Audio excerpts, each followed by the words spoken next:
हिउँमा फुलेकी फूल। म मोबाइलको स्क्रिनलाई स्क्रोल गर्दै फेसबुकमा आएका समाचार हेर्छु।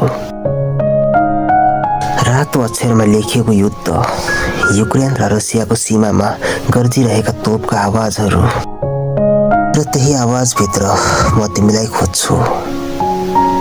मस्कोको हिउँले पुरिएर सेताम्मै भएका सडकमा हिँडिरहेकी मेरी मायालु।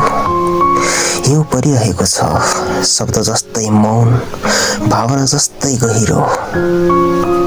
त्यही हिउँको बीचमा उभिएकी छेउ तिमी। एक सरो पातलो सारी लगाएर चिसोले नछोएको एउटा फूल हिउँमै फुलेको, तर प्रेमले तताएको। मलाई थाहा छ हिउँ कठोर हुन्छ, युद्ध जस्तै निर्दयी, तर तिमीलाई हेर्दा लाग्छ मानव हिउँले पनि पग्लिन सिक्दैछ।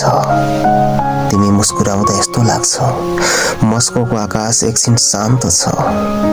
रात पर्छ, म यहाँ आकाश हेर्छु, तिमी त्यहाँ।